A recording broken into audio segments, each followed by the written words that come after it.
सूर्योदय की पहली किरणें अरावली की प्राचीन चोटियों को सहलाती हुई धीरे धीरे महल के सोने से जड़े गुंबदों पर फिसल रही थीं।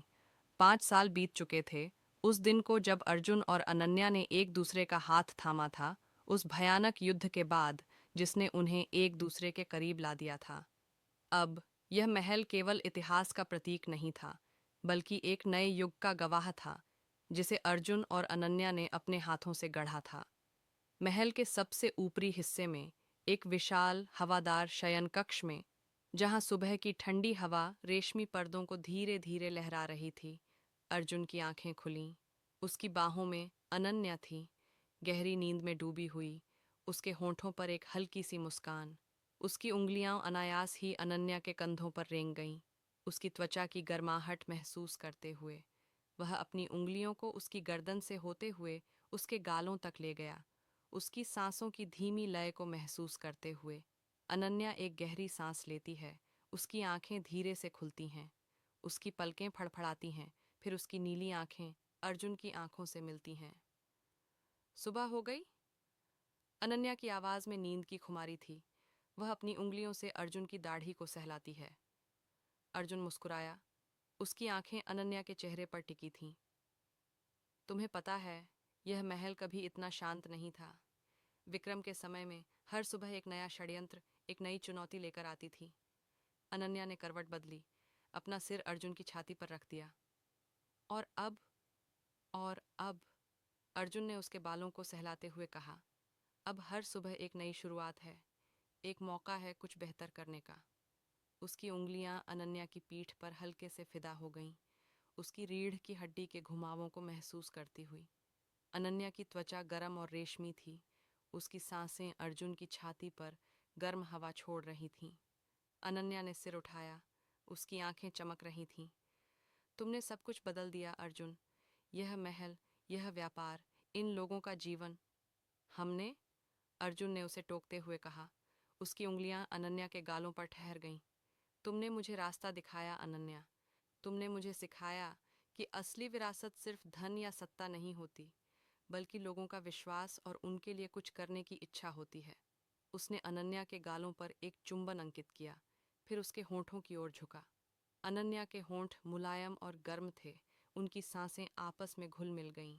अर्जुन ने धीरे से उसके निचले होंठ को अपने दांतों में दबाया, फिर अपनी जीभ से उसके ऊपरी होंठ को सहलाया। अनन्या ने अपनी आंखें बंद कर लीं, उसकी उंगलियां अर्जुन के बालों में उलझ गईं, उनकी जीभें आपस में मिलीं, एक दूसरे को तलाशती हुईं, एक मीठा, नमकीन स्वाद। उनके होठों से एक हल्की सी स्लर्प की आवाज आई जब उन्होंने एक दूसरे की लार को चूसा। अर्जुन ने धीरे से खुद को पीछे खींचा, उसकी आंखें अनन्या की आंखों में गहराई से झांक रही थीं। आज भी हमारी मीटिंग है, याद है? गांव के नए सौर ऊर्जा प्रोजेक्ट के बारे में। अनन्या ने आह भरी, खुद को बिस्तर से उठाने लगी। कभी कभी मुझे लगता है कि हम एक शाही दंपति कम और दो कॉरपोरेट सीईओ ज्यादा हैं। वह हंसी, उसकी हंसी की गूंज कमरे में फैल गई। अर्जुन भी हंसा। शायद यही हमारी किस्मत है, राजशाही की जिम्मेदारी और आधुनिकता की चुनौती। वह बिस्तर से उठा, उसकी मजबूत काया सुबह की रोशनी में चमक रही थी। उसने एक रेशमी बाथरोब उठाया और उसे पहन लिया। नाश्ते की मेज पर, जहां चांदी के बर्तनों में ताजे फल और गर्मा गर्म पूरी सब्जी परोसी गई थी, वे अपने दिन की योजनाओं पर चर्चा कर रहे थे। महल की रसोई में अब केवल पारंपरिक पकवान ही नहीं, बल्कि आधुनिक, पौष्टिक भोजन भी तैयार होता था, जो अर्जुन की सोच का प्रतीक था। तो खबर-ए-हक की फाउंडेशन का क्या चल रहा है? अर्जुन ने अनन्या की ओर देखते हुए पूछा, जिसने अपनी कॉफी का कप उठाया था। अनन्या की आंखों में जुनून की चमक आ गई। कल हमने एक और बड़ा घोटाला उजागर किया है। एक सरकारी अधिकारी, जो बच्चों के मिड डे मील फंड में हेराफेरी कर रहा था। हमारी टीम ने महीनों इस पर काम किया। उसकी आवाज में गर्व था, लेकिन साथ ही एक हल्की सी थकान भी। क्या तुम ठीक हो? अर्जुन ने चिंता से पूछा। उसके माथे पर एक हल्की सी सिकुड़न आ गई।